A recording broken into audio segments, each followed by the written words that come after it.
મિત્રો, ભારત માતા કી જય, વંદે માતરમ નવરાત્રિ મહોત્સવની આઠમ અને નોમ ભેગી, આમ તો આઠમ બધાએ કરી હશે. નવરાત્રિની શુભકામનાઓ. આવતીકાલે નોમ છે અને આજે ઘણા બધા નૈવેદ્ય કરતા હશે. સૌને ખૂબ ખૂબ શુભકામનાઓ. માં અંબે સદાય સુખી રાખે. સમાચાર વાંચતા પહેલાં આપણી વાત તો કરી જ લેવી કે જીવનમાં ક્યાંય પણ આપણે ગદ્દારોથી ચેતતા રહેવું. ગદ્દાર 20 વર્ષથી માંડીને 80 વર્ષ સુધીના ગમે તે હોઈ શકે. મારો જાત અનુભવ છે એટલે બધાને કહી રહ્યો છું. અને જે કર્યું હોય ગદ્દારી એ સાંભળતા હોય એ નહીં કહી રહ્યો છું કે આખી જિંદગી તમને કોઈ ભગવાન માફ નહીં કરે એવી ગદ્દારી કરનાર લોકોને. બીજી વાત, સમાચાર આપણે વાત કરીએ. સમાચાર પહેલાં, સમાચાર તો આપણા જનરલ છે જ, એ તો આપણે બધાને વાત કરીશું, પણ સાથે સાથે આજે 2 મુદ્દા અલગથી પણ લેવાના છે આ વિડીયોની સાથે આપણી ચેનલમાં. એક સૌથી મહત્ત્વનો છે કે દશેરાના દિવસે ફાફડા જલેબી ખાવા માટે આપણે સૌ લાઈનમાં ઊભા રહીએ, પૈસા આપીએ, આપણી જે પણ આજીવિકા હોય એ પ્રમાણે. પરંતુ ઓસવાલ ઇન્કમટેક્સ 4 રસ્તા પાસે આવેલી એના ફાફડા જલેબીની જે વાત છે એ કરવા માગીશ. અને બીજી, જે નવરાત્રિ મહોત્સવ ચાલી રહ્યો છે એની અંદર જે ગરબા ચાલી રહ્યા છે, વરસાદે રંગમાં ભંગ પણ પાડ્યો છે. અને જે રીતે આયોજકોએ ગરબાનું આયોજન કર્યું છે એમાં જે પ્રજા ઉપર કે જાહેર જનતા ઉપર જે ખેલૈયા ઉપર એના પર લૂંટ ચલાવી છે 5ના નામે ગુજરાતના લગભગ શહેરોમાં, એની પણ વાત કરવાની છે. હવે સમાચારની શરૂઆત કરીએ. સૌપ્રથમ આપણે જાણવા જઈએ તો હવે ટીવી કરતાં હું એવું માનું છું કે મોબાઈલની રીલ્સ વધારે લોકોમાં પ્રિય છે. અને 97% ભારતીયોની પ્રથમ પસંદ મોબાઈલ થઈ ગઈ છે. એટલે ટીવીના ભાવ ગગડી જવાના. નર્મદા ડેમ સિઝનમાં પ્રથમ વખત 138 મીટર ભરાયો છે. ખૂબ સારી બાબત છે. ગુજરાતની જીવાદોરી છે. ભગવાનનો પાડ માનીએ એટલો ઓછો. ગુજરાતમાં તમે જો, ગુજરાતમાં જાણે ગુનેગારોનું હબ હોય ને એવા સમાચાર છે કે ગુજરાતમાં એવા દલાલો છે કારના કે જે 20 લાખની કાર 2 લાખમાં વેચી રહ્યા છે અને એની આરસી, નંબર પ્લેટ સહિત બધું નકલી.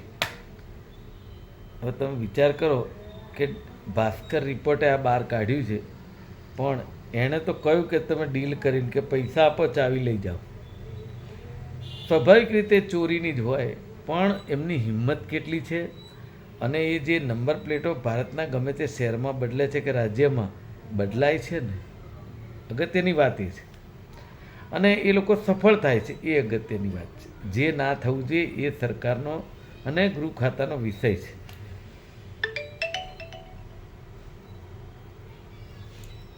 આ એક સર્વે એવો આવ્યો છે કે રૂપિયા કટકટાવવામાં પોલીસ નંબર 1. છેલ્લા 5 વર્ષના એન્ટી કરપ્શન બ્યુરો દ્વારા 238 લાંચના છટકા ગોઠવાયા અને એમાં 407 જણાને ઝડપી લેવામાં આવ્યા.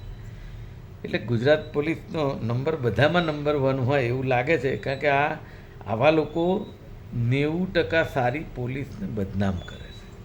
આમ તો જો કે ઘણી બધી જગ્યાએ હપ્તાઓ જતા હોય છે, આપણે જોઈએ છે, પણ છતાંય એમ તપાસ સમિતિમાં સ્વીકાર્યું કે ફરિયાદના બદલે બીજા કોઈના ખેતરમાં કામ થયું છે. 1,65,00,000ની રિકવરી. સટલાસણામાં મનરેગામાં 1.65 લાખનું કૌભાંડ. મને એમ થાય છે મનરેગા, આયુષ્યમાન યોજના, નળ સે જળ, આ બધું સરકારે કૌભાંડ કરવા માટે યોજના છે. અને એની અંદર એમના કાર્યકર્તાઓ જે કંઈ હોય અધિકારીઓ સાથે મળીને મોજ કરે. આ એક સારી યોજના છે મોજ કરવા માટેની. ગરબે ઝૂમ્યા પછી અમદાવાદીઓનો વ્યંજન રસ માણેક ચોકમાં જ સંતોષાય. ખૂબ સારી બાબત છે ને જૂની બાબત છે કે નાના હતા અમે ત્યારથી માણેક ચોકનો બધાને શોખ. અમદાવાદનું ફેમસ, પ્રખ્યાત, સારી. પણ એ વખતે તમે ઊંધું ગાલીને તમે ખાઈ શકતા હતા કે તમને જરાય એવું નહોતું લાગતું કે આનું પનીર નકલી હશે, આનું કંઈ બીજું નકલી હશે. આવો કંઈક ભાસ નહોતો થતો. આજે અહીંયા પરિસ્થિતિ એવી છે કે હવે માણેક ચોકમાં શું અસલી ને શું નકલી તપાસીને ખાવું જોઈએ, નકર ડૉક્ટરોના ઘર ભરાશે, બીજું કંઈ નહીં થાય. કારણ કે આપણે જે રીતે કેસ જોઈ રહ્યા છીએ એનાથી આપણને ખબર પડે છે. ભારતમાં પ્રથમ સ્વદેશી AI ચીપનું નિર્માણ થયું છે અને સેમિકન્ડક્ટર ક્ષેત્રમાં સિદ્ધિ મળી છે. એ માટે ખૂબ ખૂબ અભિનંદન જે કોઈ ઉદ્યોગકારો હોય અને સરકારે પહેલ કરી એમને પણ અભિનંદન. કારણ કે આ વસ્તુ થવાથી જે આત્મનિર્ભર વાત છે એની અંદર આપણે ક્યાંક વેગ લાવી શકીશું. પરંતુ એના ઘણા બધા દૃષ્ટિકોણ છે, ઘણા બધા પાસા છે, એ જોવું પડે, નહીંતર ધંધા કેટલાય ખોરવાઈ જાય. બાંગ્લાદેશના કિશનગંજમાં એક એવી ગજબની સ્કૂલ છે કે આ સ્કૂલ વર્ષના 9 મહિના સુધી પાણીમાં ડૂબેલી હોય છે અને બધા બોટની અંદર એ સ્કૂલમાં જાય, એટલો બધો વરસાદ છે. હવે પાછા ભારતના આપણા કોઈ રાજ્યના લોકો આનો દાખલો ના લે કે બાંગ્લાદેશ કરતાં સારું છે. કારણ કે ભારતીય જનતા પાર્ટીના નેતાઓ અને પ્રવક્તાઓ એવું કહે કે 30 વર્ષ પહેલાં કોંગ્રેસની કે બીજી સરકારો હતી એમાં જે નથી અમે કરીએ છીએ. તો 30 વર્ષથી પ્રજા તમને બેસાડે છે અને જો તમારે આવું બોલવું પડે તો આ છે ને શરમજનક બાબત છે. તો 30 વર્ષ શું કરવાનું નહોતું, કંઈ બેસી રહેવાનું હતું. આર્થિક સહાય પેકેજમાં મદદની ભાવના ભૂલાઈ ગઈ છે. મુખ્યમંત્રી ભૂપેન્દ્રભાઈ પટેલ બેરોજગાર રત્ન કલાકારોની 26,000 અરજીઓ ના મંજૂર કરાઈ. મને એમ થાય કે શું કરવા પેકેજની વાત કરો છો? મરવા દો રત્ન કલાકારોને. આટલા મોટા તાઇફા કરોડોના કરો તો ટ્રાફિકની અંદર જામમાં કેટલું ડીઝલ બળી જાય, પણ આ રત્ન કલાકારો માટે જોવાવાળું કોઈ નથી. પેકેજની વાત કરી, પ્રેસ કોન્ફરન્સ થઈ ગઈ, મુખ્યમંત્રી બોલી ગયા, પણ આપવાનું આવ્યું ત્યારે 26,000 અરજી ના મંજૂર કરે. આ 26,000માંથી હું કહું છું 10 જણા એવા હોય કે પોતાની પ્રોબ્લેમથી સુસાઇડ કરી લે તો શું કરો? તો કંઈ નહીં કરવાનું. લાખ રૂપિયાની મદદ સરકાર તરફથી, બસ આટલું બોલવાનું. પાછા વડાપ્રધાન એવું કહે છે, આપણા લોકલાડીલા પ્રધાનમંત્રી, કે દરેક દુકાન ઉપર સ્વદેશી વસ્તુઓના બોર્ડ લગાવવા જોઈએ. હું એમ કહું છું દેશના પ્રધાનમંત્રી છે, કે જે બોલે એ લોકો કદાચ અનુસરે, હું એવું માનું છું. તો એવા સંજોગોમાં સ્વદેશીની 90% જોગવાઈ થઈ ગઈ હોય ને ભારતમાં, અને તમે આ મુહિમ ચલાવો તો બરાબર છે. પણ હજી તમે કેટલાય દેશો ઉપર નિર્ભર છો, કેટલાય બિઝનેસ નિર્ભર છે, ને આવી વાતો કરી અને જે વૈમનસ્ય પેદા થાય છે ને એ બહુ અઘરું છે. પણ ખબર નહીં, હવે એ તો એમની ઈચ્છા જે હોય તે કરે. પેન્ટાગોનના અધિકારીઓની ઉચ્ચ સ્તરીય બેઠકનો સિલસિલો જારી છે. ટ્રમ્પની હવે ચીન સાથે યુદ્ધની તૈયારી, મિસાઇલ ઉત્પાદન બમણું કરવા આદેશ. મને એમ થાય ટ્રમ્પ સાહેબ છે ને બેઠા ત્યારથી ચોઘડ્યું નથી જોયું, અને બે ભાઈબંધોને કંઈકનું કંઈક પૂજે છે. હજીરાની AMNS કંપનીમાં ટાવર ક્રેન તૂટી પડી, 1નું મોત, 3ને ઈજા. આ સમાચાર તો છે, પણ હું આની વાત એટલે કરવા માગું છું કે અત્યારે અમદાવાદ સહિત ગુજરાતના તમામ શહેરોમાં ને ઘણા બધા લોકલમાં પણ ઊંચા ઊંચા બિલ્ડિંગોની પરમિશન છે, બને છે. એની ક્રેનો રાત દિવસ ફરતી હોય છે ને કામ કરતી હોય છે, ને રોડ ઉપર જતી આવતી હોય છે. મને એમ થાય સરકારનું કંઈ ધ્યાન છે ખરું એ લોકોની ગુણવત્તા કે એના માટે? કારણ કે રોડ ઉપર જતા હોય ને ત્યાંય ક્રેન ફરતી હોય છે ઉપર. માત્ર મદદ સિવાય કંઈ થતું નથી. બોપલમાં કાલે બોર્ડ લટકાવવાવાળામાં 3 જણા મોતને ભેટ્યા. એના પરિવાર તો દિવાળીમાં નંદવાઈ ગયા. કહેવાનો મતલબ એવો છે કે આવી વસ્તુમાં ઝીણવટભરી તપાસ જરૂરી છે. સ્કૂલના બાળકોને હવે રાવણની વેશભૂષા કરવાની કહેતા હોય છે, એટલે ઉત્સાહે પતિ પત્ની બિચારા રાવણના પેલા પોસ્ટર લઈને જતા હોય છે. સારી વાત છે. સુભાષ બ્રિજ, જુંડાલ, નિકોલ, કઠવાડા બસ ટર્મિનલ બનાવાશે.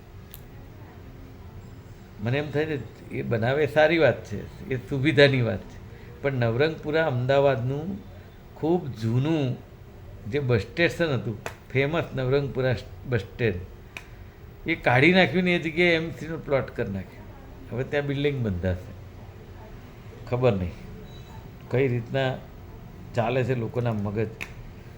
ટ્રાયલ કોર્ટના મુદતે હાજરી આપવાની બાંહેધરી આપતા આખરે હાર્દિક પટેલના વિરુદ્ધનું ધરપકડ વોરંટ રદ કરાયું.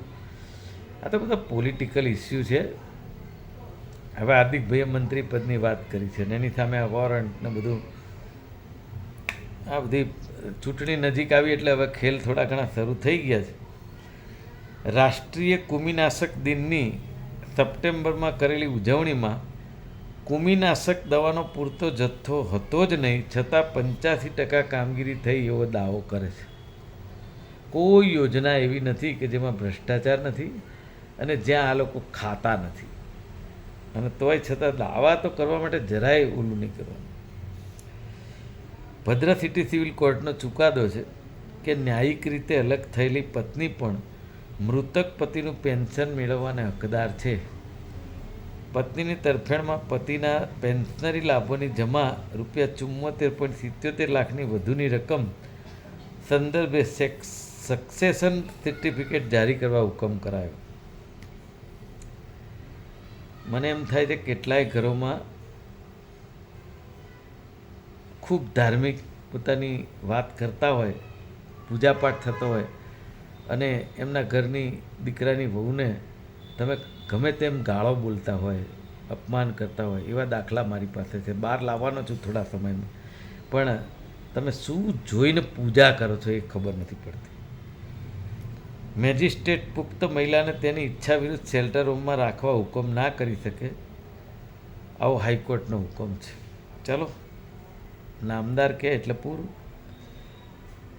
પાર્ક કરેલા ટ્રક પાછળ બસ અથડાતા ગોજારો અકસ્માત થયો છે અને 3ના મોત. આ ઘણીવાર ટ્રક પાર્ક કરેલા હોય છે, પાછળ લાઇટ હોતી નથી, પણ આ ટ્રક ચાલકોને તો દંડ કરીએ કે જે કંઈ સજા કરવી થાય, કારણ કે એના લીધે પાછળવાળા કેટલાક પરિવારો મોતમાં હોમાય છે. પણ આ જવાબદારી છે હાઈવેને ટ્રાફિક પોલીસની અને એની પેટ્રોલિંગની. ક્યાંય હવે પોલીસ દેખાતી નથી. હા, કોઈને ઊભા રાખીને કંઈ લેવાનું હોય એમની પાસેથી તો દેખાય. પછી બોગસ સર્ટિફિકેટથી ભુજમાં ભાગીદારી હોસ્પિટલ શરૂ કરી. બોલો, આ સરકારમાં બધું થઈ શકે. ચાલુ તમે ઘણીવાર તો તમે કોઈક વાર મીડિયા કે ટીવી કે છાપું ખોલો ને તો સરપ્રાઈઝ લાગે કે ચાલુ કોઈક દિવસ તો એવો આવે કે જેમાં કૌભાંડ ના આવ્યું. શક્ય જ નથી. એમડીની ડિગ્રી હોવાનું કહીને 4 લોકોને 50% ભાગીદાર બનાવ્યા, રોકાણે કરાવ્યું અને બોર્ડર ઝોન CIDને રિમાન્ડ મેળવ્યા. અમદાવાદની યુવતીના મેડિકલ સર્ટિફિકેટ સાથે ચેડા કરી અને MD બની બેઠા હતા. આને તો ફાંસીમાં મોકલી દેવા જોઈએ, ફાંસીના માછડે તાલાવા. એ બિચારા દર્દીઓની હાલત કેવી કરે વિચારવાનું છે ગુજરાતની જનતાએ ખૂબ બારીકાઈથી. બાકી તો ભોગવવાની તૈયારી સાથે ચાલુ રાખો. આજે બસ આટલું. આપનો ખૂબ ખૂબ આભાર. મુકેશ વિશ્વકર્મા પંચાલના પ્રણામ. નવરાત્રિ મહોત્સવની ખૂબ ખૂબ શુભકામનાઓ.